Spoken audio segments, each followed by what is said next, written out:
Sahyadri group Mumbra में पिछले 30 सालों से आपकी खिदमत में, जहां अब तक 2000 से ज्यादा फैमिलीज ले चुकी हैं सपनों का अपना घर। अब लेकर आए हैं एक grand opportunity for property buyers. Project located just of Airoli Mulund link road. 1 BHK सिर्फ 26.49 लाख से शुरू, 2 BHK सिर्फ 38.99 लाख से शुरू, सिर्फ 4.99 लाख देकर 1 BHK या 6.99 लाख में 2 BHK। हलाल पेमेंट प्लान भी अवेलेबल है। 23 story tower, garden, gym, kids play area, indoor games और टर्फ के साथ सिर्फ 7 मिनट स्टेशन से और 40 मिनट एयरपोर्ट से। सह्याद्री ग्रुप के साथ सपनों का अपना घर आज ही बुक कराएं। 31 अगस्त को कौसा सैनिक नगर के घर से निकली रुखसार और रहमत। ठाणे के कासार बड़ौली के पानी के गड्ढे में मिली 3 सितंबर को लाशें। क्या है पूरा मामला जानिए। क्यों है मिसिंग मामलों में मुमरा पुलिस इतनी लापरवाह।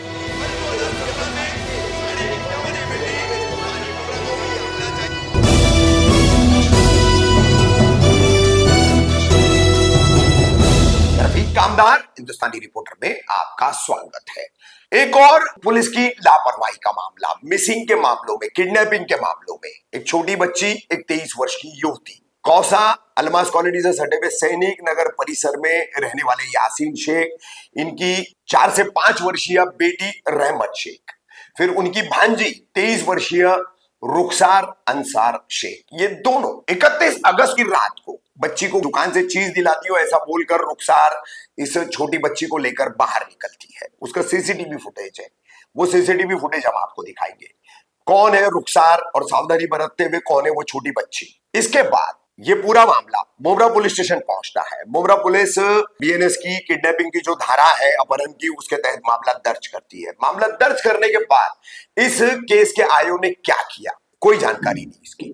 कितनी जांच की, कितने सीसीटीवी फुटेज खंगाले, कहां तलाशी के लिए मेल, आधिकारिक तौर पर पत्र व्यवहार या मैसेजेस वगैरह देना जो होता है वो किया, कोई जानकारी नहीं। अब इन्हीं दोनों की लाशें 3 सितंबर की रात को ठाणे के कासार बड़ौली में विहंग वैली का जो इलाका है, जहां पर पूरा जंगल का इलाका है, पहाड़ियां हैं, जंगल है, वहीं पर खुदाई किया गया एक गड्ढा था बड़ा सा, जिसमें पानी काफी भरा हुआ था। बारिश का मौसम में पानी भरा हुआ था। वहां से इन दोनों की लाशें बरामद की गई। अब वो लाशें कैसे बरामद की गई, किस तरीके से पता चला, वो सब कुछ हम आपको बता रहे हैं। ये लाशें कैसे बरामद हुई, कैसे पता चला, कैसे सूचना मिली, सब कुछ अब हम आपको बता रहे हैं। यहाँ पर फैजल शेख नाम का एक मजदूर है जो यहीं आसपास रहता है। अन्य कुछ लोग रहते हैं, मजदूरी करते हैं। फैजल शेख के एक साथी ने देखा इन दोनों लाशों को, फैजल को बताया, फैजल ने पुलिस को खबर की। कासार बड़ौली में ये कासार बड़ौली पुलिस स्टेशन को सूचना मिलने के बाद पूरी टीम पहुंचती है। वरिष्ठ पुलिस निरीक्षक निवृत्ति कोलटकर, इनके मार्गदर्शन में लाशें बरामद कर पंचनामा कर ठाणे सिविल अस्पताल भेजा जाता है। अब इसमें फिर वरिष्ठ पुलिस निरीक्षक निवृत्ति कोलटकर ने क्या जानकारी दी वो हम आपको दिखा रहे हैं। फैजल शेख ने बताया लाशें कैसे बरामद हुई, कैसे देखी गई। फिर जांच के मामले में मालूमात मिलने के बाद लाशों की बरामदगी के बाद उनका पंचनामा और पोस्टमार्टम विसेरा रिजर्व रखने तक की senior PI Kasar Barauli police station निवृत्ति कोलटकर द्वारा दी गई जानकारी। अब इसके बाद जब ये लाशें PM के बाद परिवार ने ली तो दोनों के जो पिता है, बाप है, मासूम रहमत के पिता यासीन शेख, 23 वर्षीय रुखसार के पिता अंसार शेख, इन्होंने क्या जानकारी दी वो हम आपको दिखा रहे हैं। अब ये पूरा मामला बेहद रहस्यमय बना हुआ है कि घर से निकलते हुए सीसीटीवी फुटेज में सैनिक नगर की एक सड़क से निकलते हुए दोनों कैद हुई है, रुखसार भी और ये मासूम बच्ची भी। उसके बाद ये जब कासार बड़ौली पहुंची है, कैसे पहुंची, क्यों पहुंची, किससे मिलने पहुंची, क्योंकि टिंडर ऐप का इस्तेमाल रुखसार करती थी ऐसा अब तक सामने आया है। इस आधार पर पुलिस ने शिमला पार्क से युवक को, कासार बड़ौली पुलिस स्टेशन ने पहले, फिर मुमरा पुलिस स्टेशन ने बाद में एक युवक को हिरासत में भी लिया, पूछताछ की, लेकिन उसका कोई संबंध नहीं निकला तो कासार बड़ौली पुलिस स्टेशन ने उसे रिहा कर दिया था। अब मुमरा पुलिस स्टेशन उस युवक से पूछताछ कर रही है। यानी कि सांप निकल जाने के बाद लकीर पीटने वाला काम। तस्लीम कारविनकर का मामला आपको पता होगा, 2 जून को गायब हुई, 3 जून को मुमरा कलवा के बीच रेलवे पटरियों में बड़े आपत्तिजनक अवस्था में तस्लीम की लाश मिली। 5 जुलाई को तस्लीम कारविनकर की अंत्यविधि कर दी गई मुस्लिम होने के बावजूद उसे जला दिया गया। कोई जवाबदेही मुमरा पुलिस की किसी ने तय नहीं की, ना वरिष्ठों ने, ना यहाँ के जनता का प्रतिनिधित्व करने वाले लोगों ने। धार्मिक भावनाएं आहत की गई। तस्लीम कारविनकर मुस्लिम होने के बावजूद उसको जला दिया गया। अब यहां पर भी 23 वर्षीय रुखसार और 4 से 5 साल की मासूम बच्ची किडनैपिंग का मामला दर्ज हुआ, लेकिन 31 जुलाई से लेकर 3 सितंबर तक मुमरा पुलिस स्टेशन के उस संबंधित आयो ने क्या किया, यह सबसे बड़ा सवाल है। क्योंकि किडनैपिंग का मामला दर्ज हुआ है और आप जो है उसमें हाथ पर हाथ धरे बैठे हुए, जो अब तक तो दिखाई दे रहा है बिल्कुल ठीक सामने।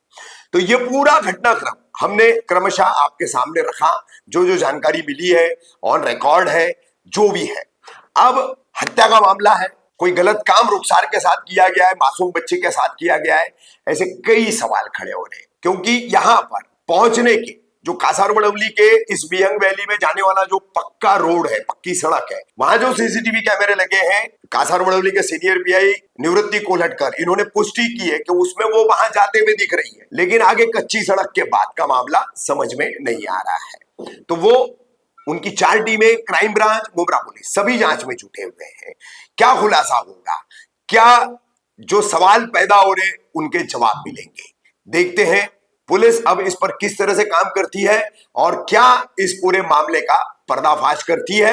वो जानकारी जैसे सामने आएगी वो भी हम अपडेट आप तक पहुंचाएंगे।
क्या नाम है आपका? फैजन शेख।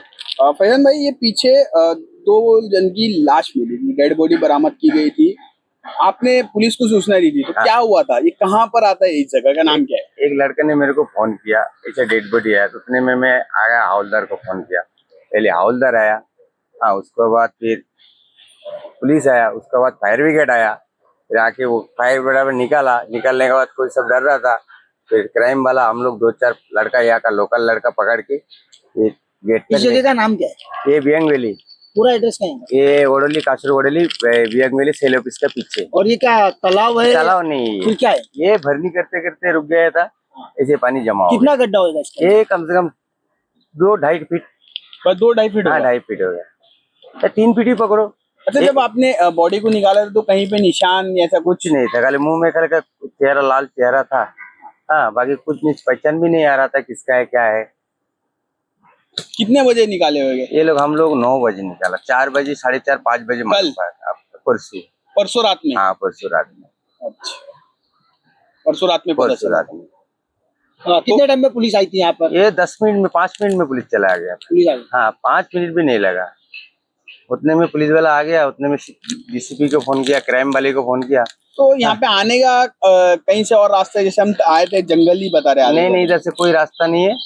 इधर से पूरा पीछे से पूरा कंपाउंड है, और ये आने का रास्ता इधर से, आप जिधर से आया ना उधर से ही रास्ता है। तो बच्चे लोग जो डूबे थे, उनको डूबने से पहले किसी स्थानिक लोगों ने यहाँ पर देखा? नहीं, कोई नहीं देखा। सब यहाँ का रात को 9 बजे बाद सो जाता है। ये 2 बजे का बात हुआ रात का। ये दिन में रात 12 बजे का पहले नहीं हुआ है, सब रात को ही हुआ है। सब रात को है, फिर दूसरे दिन पता चला जब बॉडी ऊपर? बॉडी जब ऊपर है 5 बजे, जब काम पे जा रहा था शाम में, तभी देखा ये काय का गुड़िया है क्या है। ऐसे नजदीक जाते जाते उन लोग को मालूम पड़ा इंसान है। सर, कासरगोडली में 2 डेड बॉडी बरामद की थी, आपको सूचना किस तरीके से मिली? बताया जा रहा है कि मुमरा की वो डेड बॉडी है, 2 मिसिंग हुए थे मुमरा में, उनकी लाश यहाँ कासरगोडली के आपके जुडिक्शन में मिली है। तो क्या जानकारी देना चाहोगे इस पर आप? कासारोडोली पुलिस स्टेशन के अंदर विहंग वैली करके एक एरिया है, उसके पीछे थोड़ा पहाड़ी जंगल जैसा एरिया है। वहाँ पे एक पानी का भरा हुआ एक तालाब, ऐसा खड्डा जैसा तालाब है। उसमें हमको 2 तारीख को 2 लेडीज की, एक बच्ची 4-5 साल की बच्ची और एक 25-30 साल की औरत की डिकम्पोज, एक 2 दिन के पानी में रहे हुए जो बॉडी जैसे दिखते हैं वैसे बॉडी मिली थी। वो बॉडी मिलने के बाद में हमने उसको सिविल हॉस्पिटल में पूरा यहाँ का पंचनामा करके भेज दिया। बाद में उसके पोस्टमार्टम में जो भी कुछ हमको डॉक्टर से हमने पूछा क्या है क्या नहीं, तो वहाँ पे हमको बताया नहीं गया कि उसका रीज़न क्या है डेथ का, तो वो रिजर्व रखा है क्योंकि डेड बॉडी थोड़ी डिकम्पोज हुई थी और एग्जैक्ट डॉक्टरों को नहीं बता पाए क्योंकि उन्होंने विसेरा वगैरह निकाल के रखा है, और जब तक विसेरा का रिपोर्ट नहीं आएगा तब तक वो बोल नहीं सकता। फिर भी हमने उनको क्यूरी किया था कि बॉडी के ऊपर कोई इंजुरीज है क्या और कुछ रेप जैसा या कुछ और है क्या, तो ऐसा कुछ भी उन्होंने तभी बताया नहीं है, ऐसा कुछ दिखा नहीं उन लोग को। तो हम लोग ने एक यहाँ से एडीआर रजिस्टर किया है। एडीआर रजिस्टर करने के बाद में वो अननोन बॉडी था, तो सबसे पहले हमको ये चैलेंज था कि वो किसकी बॉडी है। तो हमारे डीसीपी साहब प्रशांत कदम साहब और हमारे एसीपी मंदार जवले साहब, इन्होंने वो घटनास्थल को विजिट किया, हम लोग सब देखा हम लोगों ने, हमारी पुलिस स्टेशन की टीम ने। फिर हमने उसको चालू किया कि ये बॉडी किसकी है, इसलिए थाना मीरा भाईंदर और मुंबई के कोई एरिया में हम लोगों ने पुलिस में जाके उसको पहले ढूंढना चालू किया कि पुलिस स्टेशन में कोई मिसिंग है या कोई अपहरण का मामला है क्या बच्ची का। तो हमारे जो ऑफिसर थे यहाँ पे थोरवे साहब, तो उनको मालूम पड़ा मुमरा पुलिस स्टेशन में ऐसा एक 363 यानी बच्ची का अपहरण का मामला दर्ज हुआ है। तो हमने मुमरा पुलिस स्टेशन में कांटेक्ट किया, वहाँ से मालूम पड़ा, वो डिटेल्स हमने फ़ोटोज़ वगैरह लिया और उनके रिलेटिव्स को कांटेक्ट करके वो हमारे यहाँ पे जो बॉडीज़ के फ़ोटो मिले थे वो दिखाए, उनके कपड़े दिखाए, तो उन्होंने आइडेंटिफाई किया। तो इस सिलसिले में पहले मुमरा पुलिस स्टेशन में 1 सितंबर 2025 को बच्ची का अपहरण का मामला दर्ज हुआ है, तो उनकी इन्वेस्टिगेशन वो कर रहे थे। तो बाद में ये सब होने के बाद में हमने सीसीटीवी फुटेज चालू किया कि वो बच्ची और वो औरत मुमरा से कासारोड तक कैसे पहुंची। सर, इस केस में आपकी कितनी टीम काम कर रही है और सीडीआर को लेकर सीसीटीवी कितने कलेक्ट हुए हैं? देखिए, हमारे जो वरिष्ठ ऑफिसर्स है उनके गाइडेंस में हम लोग इसका इन्वेस्टिगेशन कर रहे हैं। हमारे पुलिस स्टेशन के और हमारे जोन के 4 टीम इसमें काम कर रहे हैं, बाकी क्राइम ब्रांच और मुमरा के लोग भी काम कर रहे हैं। तो हम जल्दी से जल्दी कि वो यहाँ तक क्यों आई और उसकी डेथ कौन से रीजन से हुई ये जानकारी पाएंगे। सर, हमने वहाँ घटनास्थल पर गए थे, तो वो ऊपर जंगल का एरिया है, जिस तरीके से आपने भी बताया, तो वहां तक वो लेडीज कैसे पहुंची? देखिए, वाहन का इस्तेमाल किया गया सर या नहीं, देखिए आपने जो सवाल पूछा वही सवाल हम भी सोच रहे हैं कि वहां तक वो कैसे गए, क्योंकि उसके पहले कम से कम आधा किलोमीटर या पौना किलोमीटर तक एक रास्ता है, वहां से बंद हो जाएगा। उसके बाद में कच्चा रोड और एक जंगल जैसा पेड़ वगैरह लगा हुआ है। तो हम वही सोच रहे हैं कि वहां तक वो कैसे गए। हमने कुछ सीसीटीवी हमको मिले हैं कि वहाँ पे वो बच्ची के साथ में आराम से रात को चलते चलते जा रहे हैं, उसके आगे पीछे कोई दिख नहीं रहा है। तो ये जानकारी हमने ली है और हमारे जिस टीम है वो फुटेज और बाकी जब जानकारी लेके ये काम करने वाले है। सर ऐसा बताया जा रहा है कि शक की बुनियाद पर एक शिमलाबाग परिसर में रहने वाला एक युवक है, उसको डिटेक्ट किए, तो कौन था वो, क्यों डिटेक्ट किए थे, क्या मामला? नहीं, ऐसा इंक्वायरी के लिए तो हम लोग को बहुत 2-3 लोगों को लाया था कि किसी को पता है, किसने देखा है क्या, किसी के कॉल्स में उसके जो उसका मोबाइल था वो मोबाइल भी उसका घर में रखा था। तो ये सब हम थोड़ा किसी ने यहाँ से वहाँ से हमको थोड़ी जानकारी मिली, इसलिए हम उसको लेके आए थे, लेकिन उसका कोई उसमें संबंध नहीं था तो उसको जाने दिया है। क्या नाम है आपका? जी, मेरा नाम यासीन लतीफ़ शेख है। यासीन भाई, आपके घर से कुछ लोग लापता हो गए, जी कौन थे वो लोग लापता, क्या नाम है उनका, कब लापता हो गए थे? जी, मेरी एक बड़ी भांजी है और मेरी बेटी है 4 साल की। क्या क्या नाम है? ये मेरी बड़ी भांजी का नाम है रुखसार अंसार शेख है और मेरी बेटी का नाम है यासीन लतीफ़ रहमत यासीन शेख है, 4 साल की है। तो और इन लोग जो है वो 31 नाइट से गायब है। तो हम लोग ने 31 अगस्त से? हाँ, 31 अगस्त से गायब है इन लोग। तो वही हम लोग हाँ रात 9:30 बजे से इन लोग क्या बोल के निकले थे? कि हम लोग दुकान से आते करके चीज दिला के हम लोग घर से निकलते करके। हाँ बस मतलब ऐसा। यासीन भाई, ऐसा बताया जा रहा है कि उनकी लाश बरामद की गई है। जी जी कहाँ से मिली ये लाश और कब मिली? जी, हम लोग Dead body जो है। तो जी हम लोग तो कोशिश तो बहुत कर रहे थे, ढूंढना ढानी बहुत कर रहे थे पूरे मुमरा शहर में, पूरे यहाँ वहाँ, लेकिन हमारी मुमरा पुलिस नाकाम रही इस मामले में। तो हमें वो खबर मिली है कि कासरवल्ली से हमें थाने में डेड बॉडी मिली है। जल्दी से आओ करके हमें फौरन अर्जेंट से बुलाया था पुलिस स्टेशन से। तो कहाँ मिली थी कासरवली में? वहाँ पे जंगल है, एक जंगल है, आगे मिली है। जंगल के आगे एक छोटा सा ऐसा खड्डे से ऐसा मतलब तालाब है। पढ़े थे और तालाब के अंदर इन लोगों ने कब से डाले क्या मालूम है। वहाँ के गांव वाले जो रहवासी है उन्होंने हमें बता दिए कि भाई आके डेड बॉडी यहाँ 2 पड़ी है। जब बॉडी फूक के ऊपर आई खुल के, जब हमें पता चला मतलब वो गांव वाले को पता चला कि भाई बॉडी फूक के आई है किसकी है, देखो कासरवाड़ी पुलिस स्टेशन में ये इन्फॉर्म उन्होंने गांव वाले लोग ने किए। और जब हमको पता चला कि भाई ये लाश है हमारी है सर, जो मेरी भांजी थी वो है और जो मेरी बेटी है वो उसकी लाश है सर।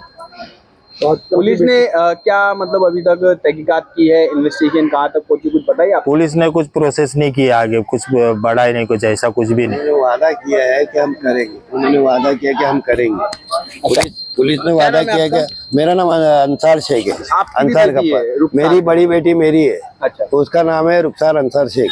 उम्र तो कितनी है? उम्र 23 साल है उसकी। तो वो 31 नाइट से गायब हुई थी। तो हम लोग बहुत ढूंढम डाली कर रहे थे, पुलिस स्टेशन में FIR भी लगाया, लिखे हमने और मुमरा पुलिस स्टेशन में। तो 2 दिन से हमको सवाल जवाब हो रहे मुमरा पुलिस स्टेशन के, FIR का कोई मीनिंग नहीं, हम वो लोग ढूंढे भी नहीं।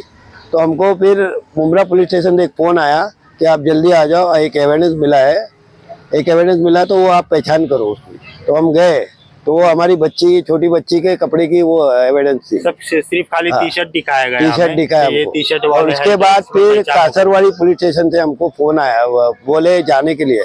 वहाँ पे गए तो हमारी बच्चियों का लाश का फोटो दिखाया गया। तो उनसे पूछा कहाँ मिली, तो बोले ये पीछे जंगल में मिली। जब वो लोग ने सर्वे किए तो बोले वो गाँव वाले ने हमको बताया। तो हम उधर गए तो फिर उनकी बॉडी निकाले, उसके बाद हमने इधर ला के रखे और सिविल हॉस्पिटल से हम ये बॉडी लेके जा रहे हैं। लेकिन हमको ये बहुत सख्त अफसोस के साथ कहना पड़ रहा है कि हमारे बच्चे जिंदा थे, हमको उनको मार दिया गया। और उसका अगर हमको चाहिए, उसका अगर हमको चाहिए, क्योंकि हमको इंसाफ चाहिए। हम सबसे हाथ जोड़ के विनती करते हैं, सबसे हाथ जोड़ के विनती करते हैं कि हमको इंसाफ चाहिए, हमको इंसाफ दिलाओ। पुलिस से, कोर्ट से, कहीं से भी हमको इंसाफ दिलाओ। अगर पुलिस सही तरीके से तहकीकात हाँ। करती तो आज के बच्चे जिंदा होते। पुलिस अगर उस टाइम पे एक्शन लेती तो हमारे बच्चे जिंदा रहते, ये मौत का हादसा नहीं होता। मैं चाहता हूँ कि मेरी क्या बच्ची लगता है के, आपको जो डेड बॉडी मिली तो पुलिस ने बताई ये कुछ मार लगा है या ये अभी तक वो फाइनल नहीं हो पाया कि मार लगा है कि क्या लगा है। ऐसा मतलब सुनने में आया है कि वार किया है, गला काटा है, ऐसा सुनने में आया। तो आपको लेकिन किस पे हमको शक है? पुलिस को आपने अभी तक किसी पे शक नहीं। पुलिस ने कल रात को एक आदमी को पकड़ के लाई, वो एक्चुअली मेरी बेटी के मोबाइल में उसका नंबर था, इसके लिए पकड़ के लाए उसको शक के बिना पे। कहाँ से पकड़ के लाए? शिमला पार्क से। कौन पकड़ा था? मुमरा पुलिस ने पकड़ के लाए, उसको भी शक के दायरे में पूछताछ की है। उसके बाद पता नहीं छोड़ दिए कि रखे, वो नहीं पता है। अंसर भाई, आप अभी बता रहे थे मुझे कि हमसे भी पूछताछ की जा रही है। नहीं तो यहाँ से रात में तो क्या हुआ था, क्या हमने सुना, हमने कासरवाड़ी पुलिस स्टेशन से निकले ना, तो हमको भी पुलिस स्टेशन में बुलाया गया और रात भर हमको पूछताछ किया गया कि भाई सच बताओ, वो बच्ची कैसी थी, क्या थी, क्यों नॉर्मल नहीं थी क्या, ये नहीं थी क्या, सारे मतलब सवाल है। कासरवाड़ी में तुम्हारा कोई रिश्तेदार है क्या, मतलब ये सारी चीजें उन्होंने सवाल किए हमारे को, रात भर सवाल किए, सुबह 8 बजे तक सवाल किए। और हमारा मोबाइल भी उन्होंने हैक करके उधर रख दिया, बंद करके। अच्छा, मोबाइल भी ले लिया? हाँ, मोबाइल भी ले लिया। तो मैं प्लीज रिक्वेस्ट है मुमरा पुलिस स्टेशन से कि हमको इतना टॉर्चर ना करे, हमारे ऊपर क्या बीत रही हम जानते हैं, हम दोनों बाप जानते हैं, हम दोनों बाप जानते हैं हमारे ऊपर क्या बीत रही है। बहुत तकलीफ में कहते हम लोग बहुत तकलीफ में है। हम लोग कोई बड़े लोग नहीं, हमारी किसी से दुश्मनी नहीं है, और हमारी बच्ची वहाँ कैसे गई कासरवाड़ी हमको कुछ पता नहीं है। हम ये इंसाफ मांगते हैं कि हमारी बच्चियों को इंसाफ दिलाओ। आज मेरी बच्ची है, कल दूसरे और की बच्ची है। बस मैं यही कहना चाहता हूँ। जय हिंद, जय महाराष्ट्र।